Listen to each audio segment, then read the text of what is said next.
Good Wednesday morning, and welcome to ICHTV, the Internal Combustion Engine Age YouTube channel that talks about all my cars and trucks and SUVs and the motorcycles, the challenges. Yes, the challenges. Good, oh my goodness gracious! What a beautiful, beautiful Wednesday morning up here in the Northern Virginia, Maryland, DC area. I mean, it really is just a beautiful time of year, and as always, good morning to all those that subscribe to my channel and watch my channel. Thank you so much for all of your support and care and comments. It is just really awesome to interact with so many people throughout the country, to have friends through a YouTube channel. Just I've been blessed. So wow, thank you so much. As we get over to the shop, if you're watching my channel, it just is never ending. It's just the never ending. What happens today on the Ice Age TV? Now, my little girl Jinder, I think she's chasing some bunny rabbit over here because she is not present of the usual Kiefer dog. The dog slept out here with me last night, and the kid as well. The kid, for whatever reason, wanted to hang out with Dad in the camper. So the whole gang, the dog and the kid and I, all hung out there, and Ginger never made it to the house. So she's over here, and she's like, I think she's trying to track down something. I don't know if it's a kitty cat or what it is, but here we are. Yeah, here we are, right? And if you're watching my channel, where's that dark horse, the Whipple horse that, oh my gosh, it doesn't end. Does not end of what's going on here. So the little girl, what's going on, baby? She's into something over here. So she probably found a little animal. What are you doing, baby, huh? What are you tracking down? You know, these little terriers, they were kind of bred for this stuff, to chase out the rodents. That's kind of what their job is supposed to be, I think, in the real world, of why they were created. So, anyways, here we are. It's as usual. We're coming over to the shop. It's plumb crazy. I mean, that car is so enjoyable. It is a nice ride, but it's just nothing like driving a Mustang. The Mustang really switched me away from the Mopar product. It really did. It's hard to believe that the Ford Raptor, I should really kind of clarify that. The Ford Raptor truck is what switched me away from the Mopar love and even the Chevy love for so many years. I mean, back in 2017, when I bought my first Ford Raptor truck, that truck totally converted me. There's Mr. Don. I don't think anybody noticed Don next to the motorcycle. I think Don, I actually had to text Don to say, did you see a picture of yourself? Are you actually watching my channel? You just click on it for 30 seconds and then turn it off. Is that what's going on? I don't think it is. Just being sarcastic here. All right, no Kiefer dogs. This is cool. He's distracted somewhere else. So for me, just to kind of get the conversation going for the morning, the word of the day will be switch. We took the word key on Monday. Tuesday was different. And Wednesday, let's use the word switch, because that's what we do in life. We switch around. And so for me, I'm not making this story up, but the Ford Raptor truck is what truly pulled me away from the Mopar products, to the point that eventually the Mustang GT500 for sure really changed me up, and I had a whole switch in what I felt was the more fun vehicle, the Challenger or the Mustang. Here's Don. So I cut out a picture of Don, and I kind of taken back, because Don on Monday, I believe I did that Monday, I can't remember, whenever, was it yesterday? Maybe, I just can't keep track of time. But I didn't hear many comments, and Don being on the 450 there, I thought that was amusing. I for myself, I know if I was a YouTuber, and the YouTube guy or woman I watched, if they did that, I'd be laughing my ass off. If they had a picture of me next to their die-cast, toy. So I think it's funny. Maybe Don doesn't. I think he thinks it's funny too. Maybe others don't like it. Maybe others think I'm getting a little, kind of weird on them, that kind of freaky stuff. Is there a voodoo?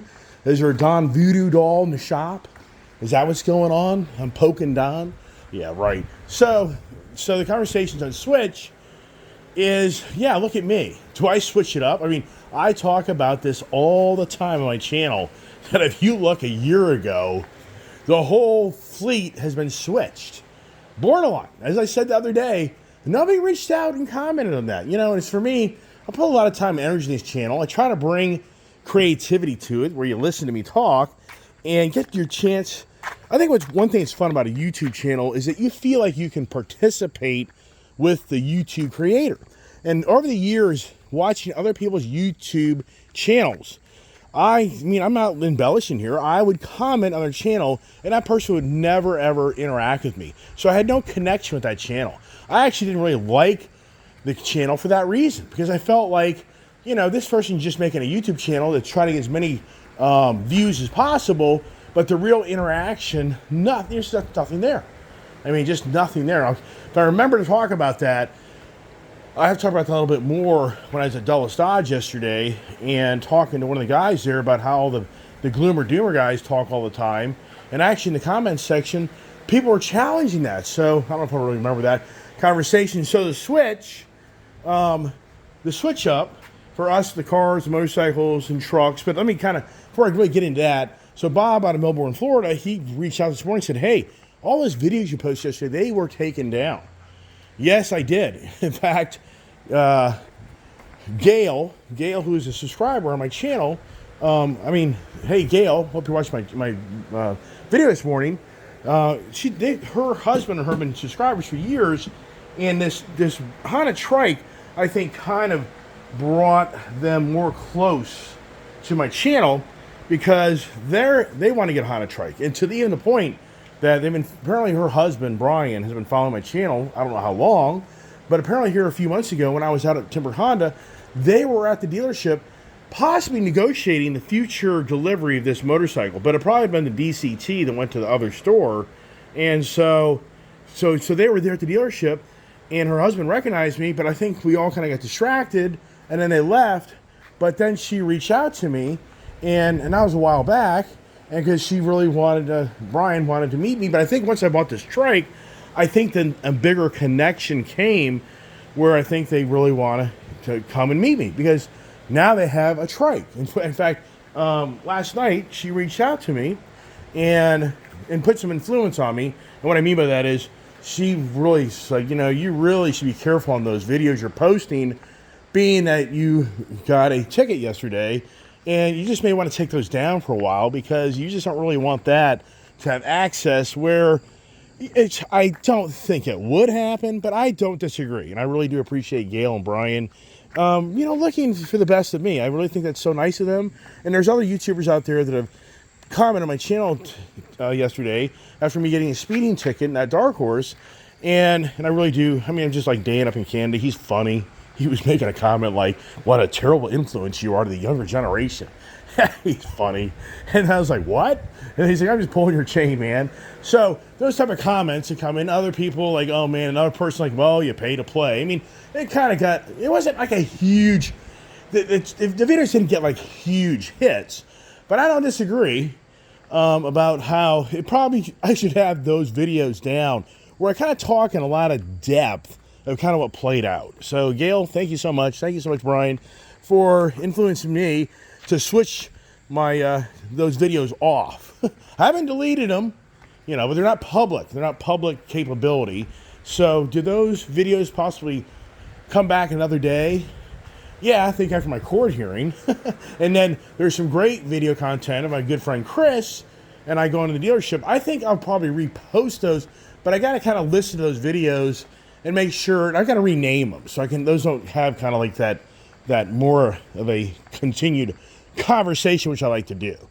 But our Ramadan show, share with you Gail, who has her own YouTube channel, and I wanted to share that with others because it's all about us as individuals wanting to, I think most of us in life want to help others. So I think that's kind of how we are. But it's so cool. She texted me a picture.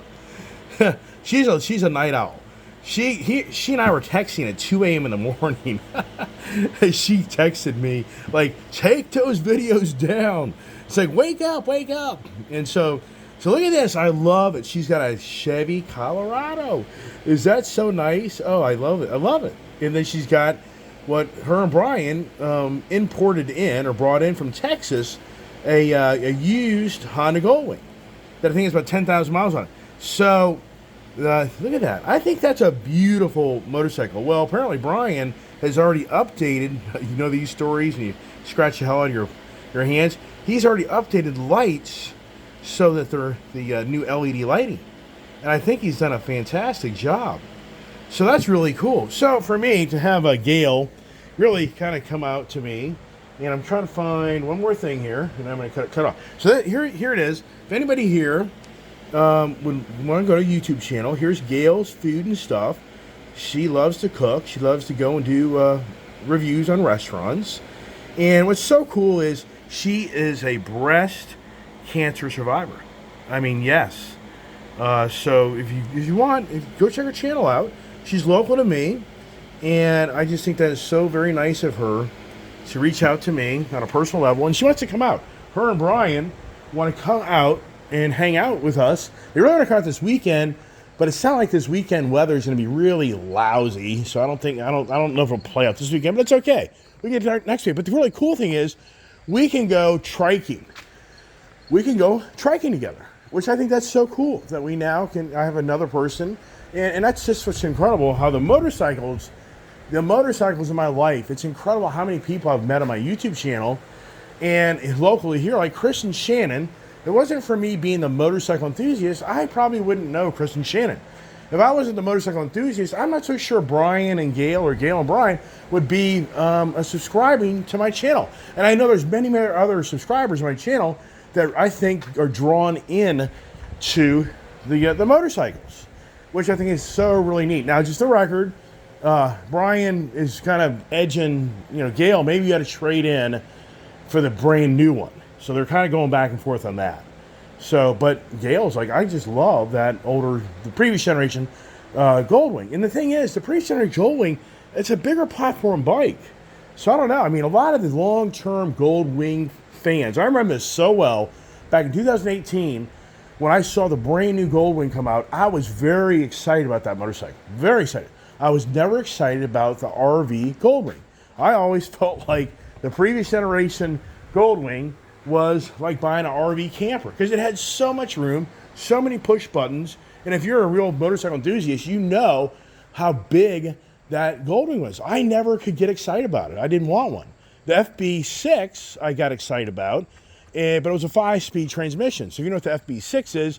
That was like the more sporty version of the so-called Goldwing to a degree. And I test drove one, but I was always looking for that 6th gear. I just didn't. Oh, I came close to buying one, but I didn't do it. So the whole point here is, for the previous generation Goldwing owners, when 2018 came out, and I actually have video, my own personal video, of me and Jack riding down the road. He's on a white Goldwing that didn't have the type of aesthetics. It was just all white. And I was on a blue Goldwing. He was on the manual Goldwing. I was on a DCT Goldwing. And we went for a good hour ride. And I loved that motorcycle. I mean, I loved that it was kind of more compact and it was more sporty. And in the end, I ended up buying the airbag DCT full tour Goldwing. And that was like January 2018. And then shortly thereafter, I bought the non-tour, which is basically just a Goldwing without a tour pack in the back of it. I bought like the bronze for Joe, who worked for me, so we could both go 2-up riding motorcycles together. So I had 2 Goldwings at one time. And then eventually I traded in the bronze Goldwing for something else, or probably an ATV, or who the heck knows with me. Can't remember that. But for me, it's unbelievable how I've had 2, 3, 4, 5. I think this is now my 6th Goldwing, if you count the trike. I think so. I think that's how many Goldwings I've had now since 2018. But really what I'm trying to go back to you is, the former generation Honda Goldwing enthusiasts, they couldn't get excited about switching up to the new technology, the new platform, the new generation. And it was a lot, and I was on the Honda Goldwing forum. I used to be, before I started my YouTube channel, and I really got heavier into this YouTube doing what I do, I was in all the Honda, the Honda forum, the BMW forum, the Triumph forum. I was in the Ford forum, the Chevy. I mean, I was in all these different types of forums, but I never could get the interaction. It was borderline. I was in the Indian forum. I was well known in the Indian motorcycle forum because I had so many Indian motorcycles. And I was very vocal, and I was doing videos of sharing how I felt like at that time Indian back in 2019, 2020, 2021, 2022. They were kind of ahead of Harley before Harley kind of came back and started making some, I feel like, a little better product. But the whole point is, I just couldn't get the interaction I felt, and I've gotten so much more interaction on my YouTube channel. I feel like on a more personal level, and I feel like more people that want to interact are more supportive than critics, because in these car forums, motorcycle forums, you get a lot of criticism, and that's the point. A lot of the Honda Goldwing previous generation owners, they were very, very upset, very disappointed at what Honda had done to the Goldwing. They didn't feel like it was a Goldwing. They felt that it was just a dressed up sport bike with tour bags on it. And so that was very challenging. And I can remember being in Tim Brook Honda. I'm not embellishing here by any means. I can remember to this day of being at Tim Brook Honda, and they still had the previous generation Honda Goldwing in their showroom, and people would come in and they would walk right by the brand new Honda Goldwing, and they wanted the older generation. So some people back in 2018, even in 2019, because Honda's products sell, but a lot of times they have leftover model years. And I think in 2019, I was still witnessing them selling the previous generation Honda Goldwing.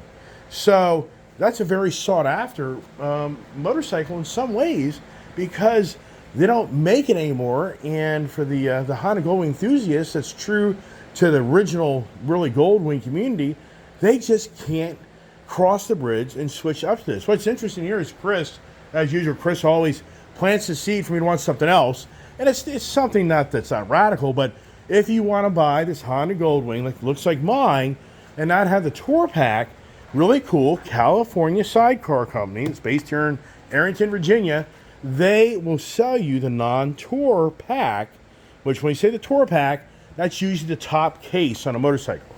So you look at my motorcycles and you kind of say, well, what's the difference of the Tour versus the non-Tour? Well, if you buy a Harley-Davidson Limited, you're going to see that there's a rear top case in the back of this motorcycle, whether it's a Road Glide or it's a Street Glide. And that's when they call them more the touring edition, because it's more about you going, probably you have a rear passenger that now has comfort. You know, this is substantial for a rear passenger on a motorcycle, to have that secure feeling that they can sit on the back of this motorcycle and they feel comfortable and confident.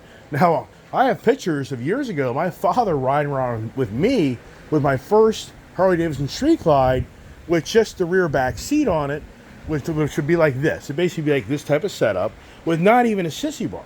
And my dad's riding around with me, I'm not embellishing, just hanging on to the side of the motorcycle or hanging on to me as I blast up the road. I did that for many years. By the time I evolved to the Tour Pack model, my dad didn't really even ride with me as much, so he did a lot of miles with me. So the whole point is that the California Sidecar Company will sell you the non-tour setup.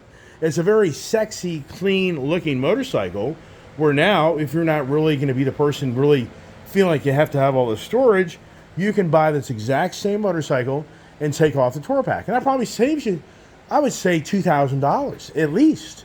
Now, for me, good old Chris always does it. He's sending me all these videos and photos of these really badass looking trikes where others have personalized them, where they've done the like 6 speakers and the 3 speakers over here, over there, whole different back rest, back seat, whole different seat. I mean, so yeah, gee, just keep on telling me to keep on spending money, and then all this accessories, all dressed up, very, very good looking trikes. So it's just amazing. So here's the thing. Going back to the conversation and kind of try to keep the theme going here about Switch, it's just incredible how it wasn't until 2012 that I had the wife's blessing to switch up to start riding road motorcycles again. And I had been away since basically 1982. So you're talking 40 years. Is that right? No, that can't be right. Is that right? No, 30 years, right? I think that's 30 years. Today would be 40 years. So 30 years of me not being on a road motorcycle. And I see this conversation many times as I progress in life. I'll run across people that are now retiring. I've had this conversation many times, that are coming to an age where they can enjoy their time and they want to go back to riding a motorcycle. And I think that's fantastic. And I think the most important thing is that you go get some training, you get some time on a smaller motorcycle, and you get back into kind of being connected with your motorcycle, because just to go buy a motorcycle after being away for 30 years, but for me, I've talked about it so many times, I had dirt bikes and ATVs. So I was still rolling on 2-wheel and 4-wheel, very fast machines. So my skills were still there of the shifting, the balance, and that's huge when you ride a motorcycle.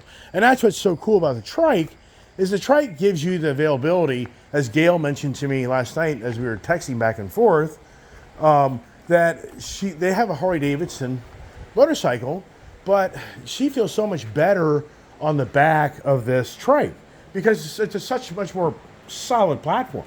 There's no doubt in my mind, if I was a passenger on a motorcycle, I would feel better on this just because it's more stable. But at the same time, it's enjoyable to be in the back of any motorcycle, 2-wheel. But as you progress, I just think that our biggest concern is the well-being and safety for ourselves. And as you progress, your attitude switches. When you're an 18-year-old kid and you think you can go do whatever you want, we all know those days. As you get older in life, you come to kind of switch that mentality because your bones just don't heal as easily, and it's it's the well-being of your health. So you kind of start to switch that way of thinking. But here's the thing about motorcycles. What I notice when I ride a motorcycle for a good 100 to 200 miles, and then I want to run up to the store. So I'll ride one of my motorcycles, and I've been out most of the day riding, and it's the weirdest thing because then I come back in and I'll jump in my truck or my car, and it's like the whole dynamics, the physics, everything changes, where it's like everything gets slower. Even though I have fast cars and all that other stuff, but everything just seems to kind of like slow down, and everything's just big and bulky. Because I'm used to riding down the road, and it's such a nimble, fast. You're out in the environment, you can see so much, and that's what the people that don't understand motorcycles' passion, that don't want to switch up. Because like my wife, she just wants to switch up from riding around a car to riding on the back of a motorcycle. Now, will she maybe get in the back of this trike? It's possible. It's possible. I don't know. I mean, I didn't buy it for that reason. I mean, I learned many years ago, you go buy something thinking somebody else is going to be the reason you bought it. I think you made a mistake. So will my wife switch it up? And once again, that's a huge challenge because there's so many people that are scared of motorcycles and they won't switch it up. And I respect that. That's not anything that I would ever look at somebody in a different way because they don't want to switch from being in a 4-wheel vehicle to a 2-wheel or 3-wheel vehicle. And that's the thing. Once you switch up, it's a whole different feeling of where you're out in the air. You can see things. When you're sitting on a motorcycle, there's nothing obstructing your view. So as you're on the motorcycle, you can look around at everything around you so very easily. You can feel the cold air, the hot air. You can smell the air. I mean, there's so many things that go on with that connection of being on your freedom. It's like a release of freedom versus you being trapped in your car.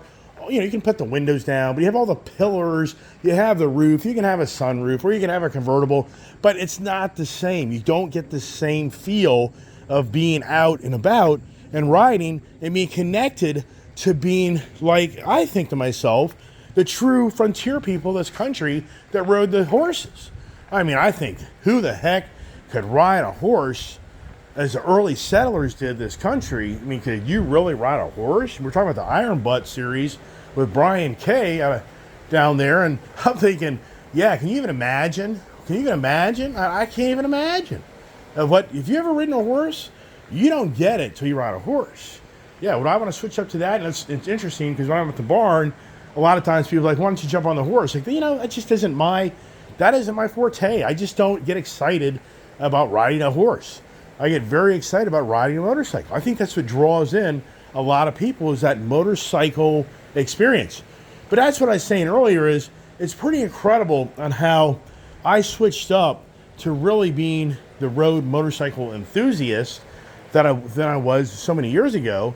And through my YouTube channel, it seems like the people I've connected with the most is the people that are also motorcycle enthusiasts. Like Mr. Sanchez, he is very, very vocal on my channel when the motorcycle stuff is involved.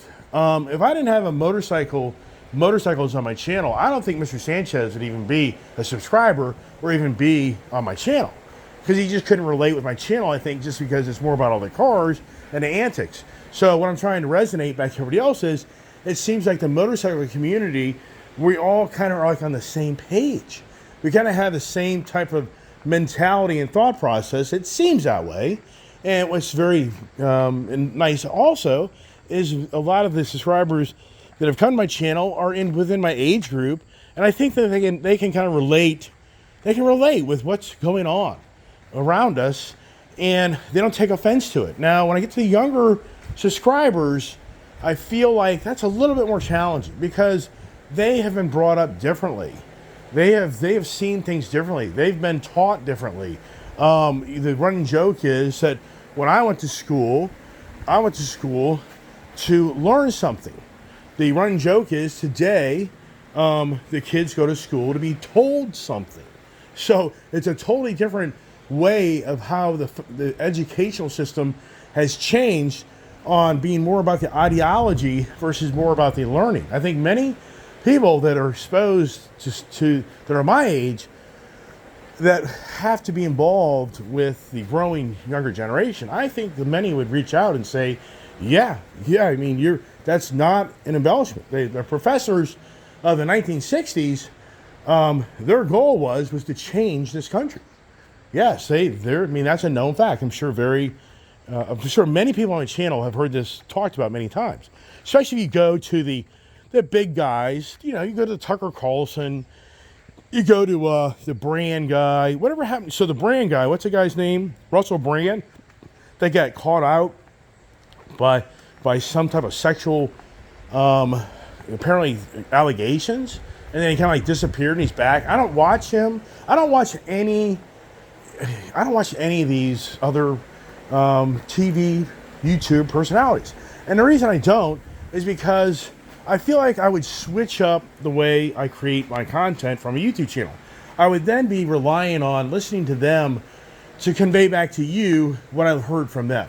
So I try to separate myself, and that's why I think my channel, in so many ways, is, I feel like, more personal, but at the same time, I feel like it's more challenging because so many people want to listen to the doom and gloom.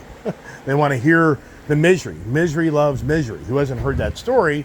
And you certainly have to scratch your head of where we are in today's society. Are more people switching to misery over enjoyment, over happiness? And I think that psychologically, that is happening. I think a lot of people are starting to accept misery is what it is. It's very disappointing. And once again, I think people are making the choice to switch, to throw their hands up in the air because of all this constant pressure of the social media. And what I mean by that, I don't mean by them not making a living. I don't mean by them not being successful. I mean more about where we are on the social media views, ideas, where this country's going, and so many feel like it's not going the right direction, that the family values are being taken away, religious beliefs are being taken away, your freedom of rights to bear arms is trying to be taken away. I feel like a lot of people, though, are at the point they just are switching. They're switching it off, and they're just switching. We're like, okay, whatever, it's all okay. Who cares? Who cares if the political powers to be want to switch the way this country's been run and has been successful for over 200 plus years? And now here we are at the, once again, it's always about back to what's going to play out in this November's election. And I talked very heavily about that during the DNC week. And this week I really haven't put as much into that because I think I put a lot in that last week. And I just kind of like, we talked about it enough. I don't think we need to really harbor on that a lot more. And what's interesting is YouTube hasn't paid my monies this month. So, and sometimes they have in little clauses, it says pending. So is something going on? But I would know, trust me, on YouTube, if I had a video that was offensive and required a strike, I know, that's instantaneous. The video's taken down and, and I get a notice. And if that did happen, I would be disappear for 30 days. So if anybody doesn't know the community guidelines on YouTube. Just so you know, you get 3 strikes and you're out. First strike is a warning. Second strike is they take your availability to publish content for 30 days. Third strike is you're banned from the YouTube community forever. But I would have a hard time believing on the content that I publish that there's anything that offensive compared to other YouTubers out there that post a lot of radical stuff. I'm sure that many of that would agree on that. But the point is, for me, where's my check? Where's my monies for my efforts in my channel from July? They're supposed to be paid in August. So that'll be interesting to see. They were supposed to be paid through the 21st through the 26th. Today's the 28th. And the 27th, they still hadn't been paid. So usually they pay pretty early. So is something going on? I don't know. I don't think there is. So back to the Switch. That's the challenge. Who doesn't know this challenge of being a married person, of having a relationship, having a spouse, having a partner, having a business partner, having a sales call, it's infinite on Switch. How do you persuade a person to switch their views of what you would like them to do for you? I mean, so many ways. Is that what switching's about? Let me get some water here. I mean, that's the big thing. I've heard people that have switched religions. I've heard people that have switched political parties. I've heard people that have switched the brands that they so much didn't like. You're looking at them. I was never, ever a Ford guy growing up. I would have told you 10 years ago, there's no way I would have all these Ford vehicles. There's no way. And so, for me, yeah, I've switched. And I think it's interesting how we come to closure to switch. I mean, have you switched from your favorite football team that you've followed for your whole life? I mean, have you switched? I mean, and in so many ways, I think a lot of people my age have switched for the love of the professional sports. I have, because of the political agendas that have gotten involved into the professional sports. And I mean, I personally know of people that will no longer watch an NFL football game ever again in their life. I know people that won't watch another baseball game ever in their life. A basketball game, a hockey game, because they switched because the professional sports switched of what was seen to be important to you and I, of sharing entertainment to us that we truly enjoyed, to then telling us how to think through their propaganda and through their way of starting to take sides, which I think offended a lot of people. And I guarantee you, I'd be one to bet there's a lot of subscribers on my channel that'll tell you that, you know what, I don't watch football anymore. I want nothing to do with that. I want nothing to do with that organization. Even though the NFL continues to grow, it had like its biggest viewership ever of the Super Bowl, I believe.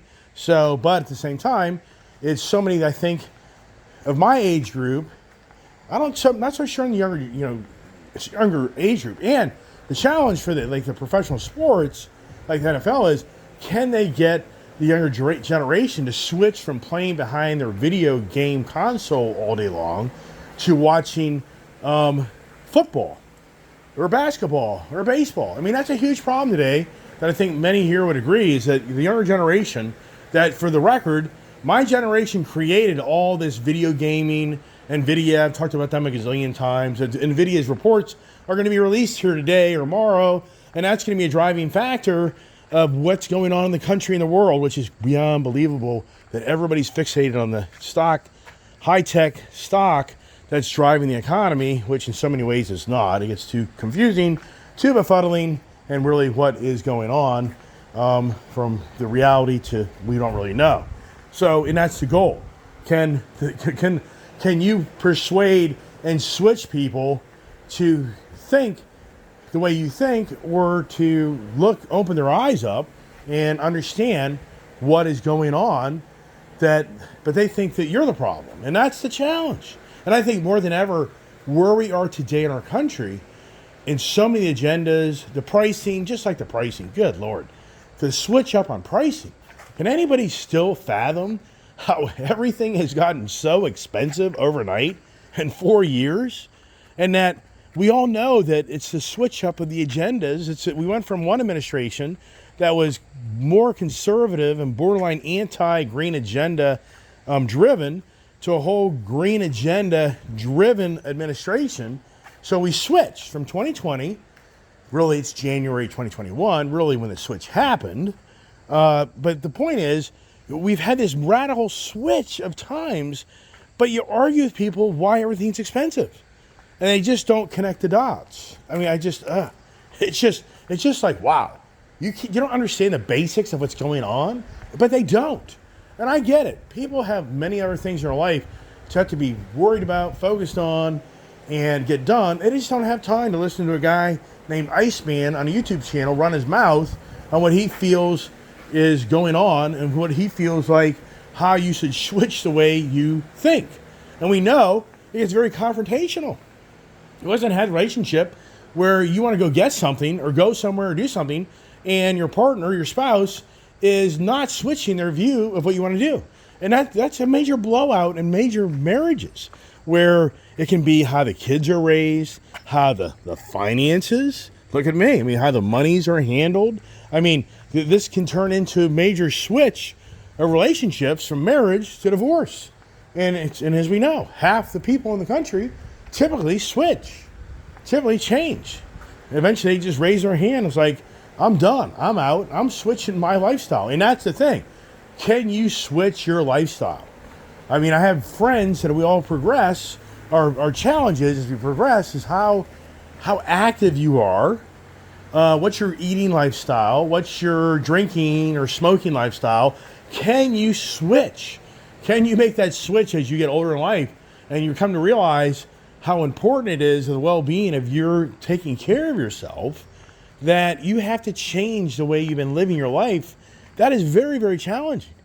I mean, that's extremely challenging, to the point that we all know that you can now go get a shot once a week and it can help you switch the way you look. It's a huge industry. All those know that you can get a shot that will help you lose weight. And it's a huge growing trend. It's not cheap. You're probably going to spend about $1,000 a month to lose weight. But in the end, if it makes you in better condition, but I'm sure many, as me and others, just kind of wonder, what is the cause and effect? Because that's the thing about life, is when you switch over to something, it's usually cause and effect. And that's where the biggest argument is.